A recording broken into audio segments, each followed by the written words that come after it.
안녕하십니까. 오늘은 무릎에 발생이 되는 스포츠 손상 중에 비교적 흔한 손상인 전방 십자인대 파열에 대한 얘기를 한번 하도록 하겠습니다.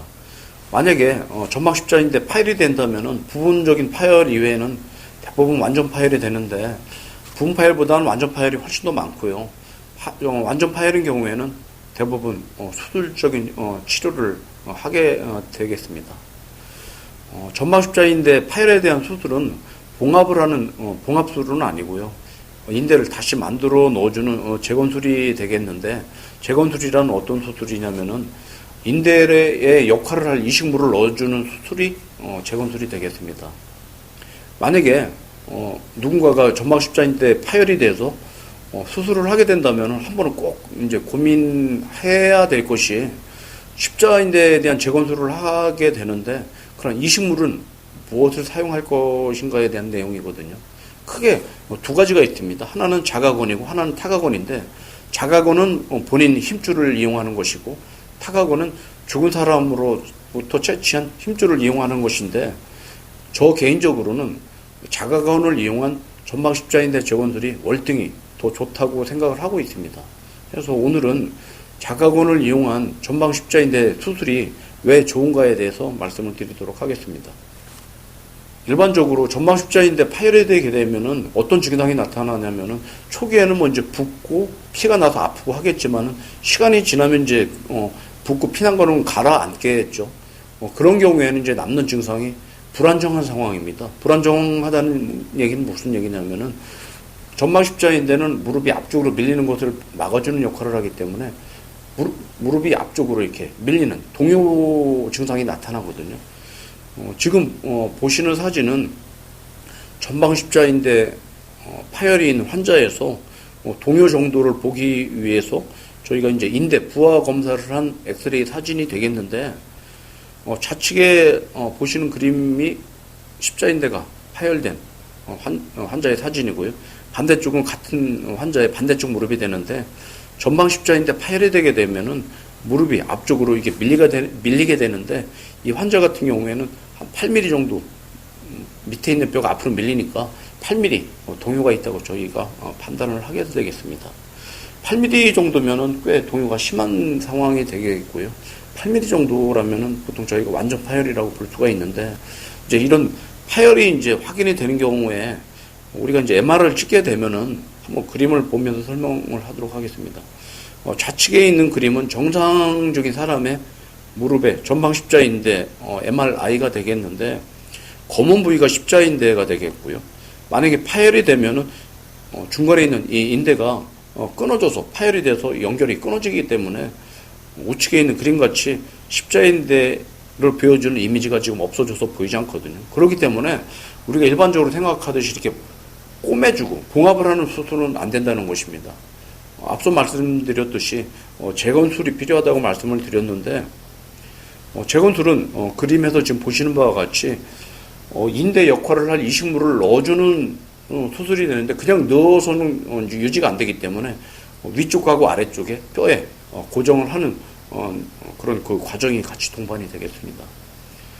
지금 보시는 그림을 보면은 위아래 드릴을 이용해서 뼈에 그 터널을 뚫고 인대 역할을 할 이식물을 넣은 다음에 위쪽과 아래쪽에 나사가 됐든 버튼이 됐든 이런 것을 이용해서 고정을 해서 전방 십자인대 재건술을 하게 되겠습니다. 앞서 말씀드렸듯이 전방 십자인대 수술을 받는 환자 입장에서는 본인이 한번 꼭 고민을 해봐야 될 게, 일단은 내가 전방 십자인대 파열에 대해서 수술을 받긴 받아야 될 텐데, 어느 병원에 가서 어느 선생님한테 수술을 받을 건가는 사실 고민이 많지 않겠습니까? 그렇다면 꼭 확인해 보셔야 될 게, 그 의사분은 자가건을 이용한 전방 십자인대 수술을 하는지 타가건을 이용한 전방 십자인대 재건술을 하는지를 한번 꼭 확인해 보실 필요가 있다고 말씀드리는 것입니다. 제 개인적으로는 현재 이제 십자인대와 관련된 수술을 한 20년 정도 했었는데, 초기에 한 10년 정도는 타가건을 이용한 수술을 했었습니다.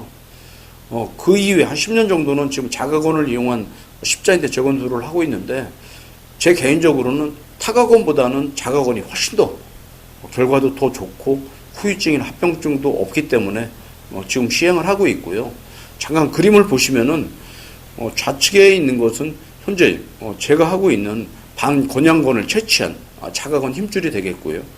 우측에는 다양하게 사용이 되고 있는 타가건이 그림에 보여주고 있는데 보통 흔하게 사용되는 것이 아킬레스건, 그 다음에 경골건, 또 하나는 이제 슬개건이 있는데 사실 요즘에는 아킬레스건이 제일 많이 사용이 되고 있는 타가건이 되겠습니다. 한번 실제 자가건을 이용한 경우하고 타가건을 이용한 경우에 그 관절 안의 상태를 한번 보시면 좀 이해가 가지 않겠습니까? 제가 직접 수술을 한 사진들의 동영상을 보여드리도록 하겠습니다. 좌측에 있는 동영상은 제가 과거에 전방 십자인대 수술을 하고 다른 손상이 있어서 시간이 지난 다음에 확인하러 들어간 동영상이 되는데 십자인대가 잘 유지가 되고 주위에 있는 조직들과도 잘 융화가 돼서 정상적으로 기능을 할 수 있을 정도 재생이 된 그런 영상이 되겠고요. 우측은 다른 병원에서 과거에 수술을 했던 분인데 무릎이 동요가 있고 해서 재수술에 들어갔던 경우에 저희가 찍어놓은 사진인데 타가건을 이용한 전방십자인대 재건술에 대해서는 거의 다 조직들이 재생이 안 됩니다. 혈관이 자라 들어가서 다시 조직이 재생이 되고 살아나야 되는데 사실 그게 쉽지가 않은 게 일단은 타가건은 아주 저온 몇십 도 되는 냉동고에 보관이 되어 있거든요. 그렇기 때문에 일단 세포가 다 죽겠죠. 또 하나는 조직이 아무래도 환자 본인하고는 이 면역학적으로 맞지가 않지 않습니까? 그렇기 때문에 이식을 해 놓게 되면은 관절 안에서 염증성 반응들이 일어나면서 재생도 잘 안 되는데 염증이 생기니까 더 좋아지지 않겠죠. 그렇기 때문에 타가건을 이용한 전방십자인대 재건술을 한 사람들 같은 경우에는 시간이 지나면 지날수록 무릎에 물이 찬다든지 동요가 더 심해진다든지 아니면 관절염이 좀 일찍 온다든지 하는 후유증이 꼭 남게 되어 있습니다. 그래서 이런 영상을 보신다면 아마 쉽게 이해하실 수 있을 것 같아요. 또 한 가지 문제는 단순히 이제 안에 이제 들어가 본 거 말고도 앞서도 말씀드렸듯이 위아래 뼈에 터널을 뚫고 이식물을 삽입을 한다고 말씀을 드렸지 않습니까?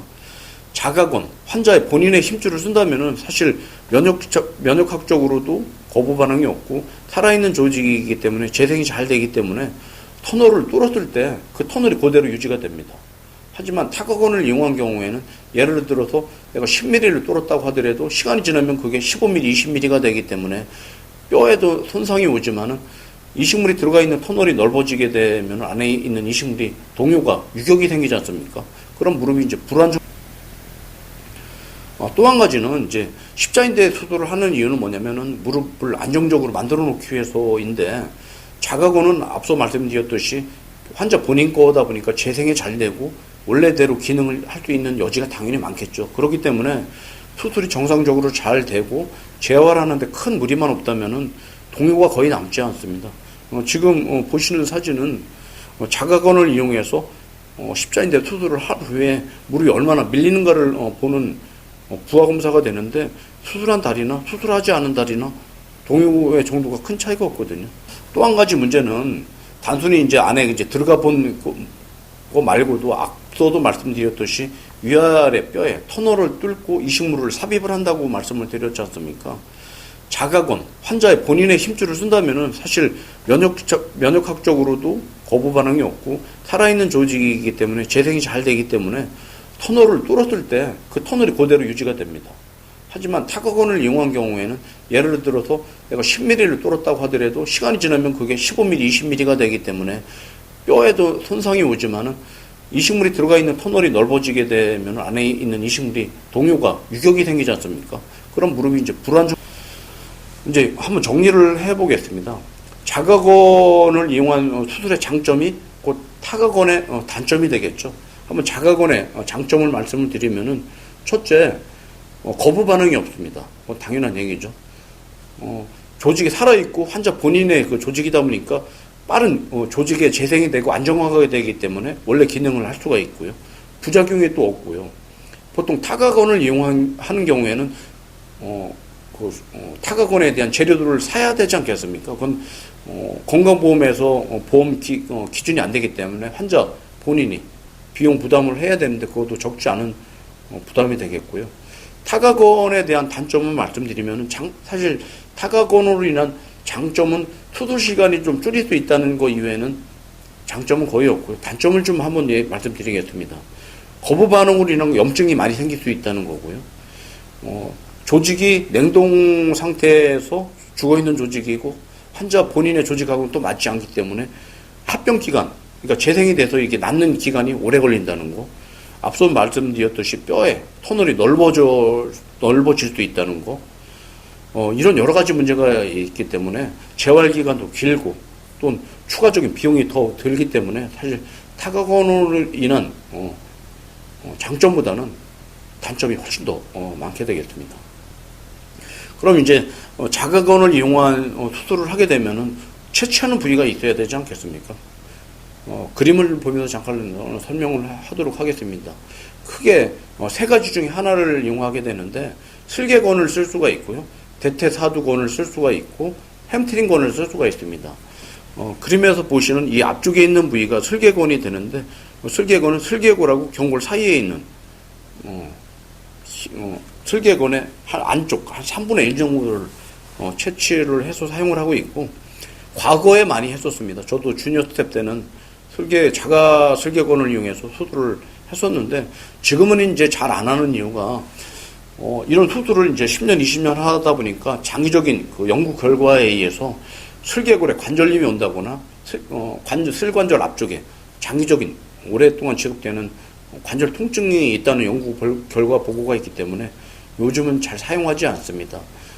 또 어떤 선생님들은 대퇴사두건을 이용하는 분들도 계시긴 한데 이것도 마찬가지로 근육이 떨어지는 단점이 있기 때문에 저는 개인적으로는 선호하지 않고 햄트링건을 이용하고 있는데 과거에는 햄트링건을 2개를 이용했었습니다. 그러다 보니까 이제 근력이 좀 떨어지는 그런 문제가 있었는데 저 같은 경우에는 요즘에 햄트링건 중에 세미 텐디노수스 텐던이라고 방건양건이라고 하는 하나의 힘줄만을 이용해서 수술을 해서 수술도 쉽고 근력 저하도 최소화시켰고 결과는 좋고 그런 결과를 얻고 있습니다. 지금 보시는 사진이 수술할 때 환자의 그 다리로부터 채취한 반건양건이 되겠고요. 이건 실제 바로 채취하고 나서 찍은 거고요. 이것을 바로 사용하지는 않고 이 하얀 부분을 이제 이용하게 되는데 지금 보시는 사진은 이제 뻘건 근육 같은 걸 제거를 하고 터널의 굵기에 맞도록 방건양건을 성형을 해서 다듬어놓은 사진이 되겠습니다. 이것이 실제 관절 안에 들어가서 인대 역할을 할 수 있는 실제 이식물이 되겠습니다. 오늘은 전방 십자인대 재건수를 할 경우에 이식물이 크게 2가지 있다고 말씀드렸죠. 자각원, 타각원이 있는데 자각원을 이용한 전방 십자인대 수술이 왜 좋은가에 대해서 말씀을 드렸습니다. 감사합니다.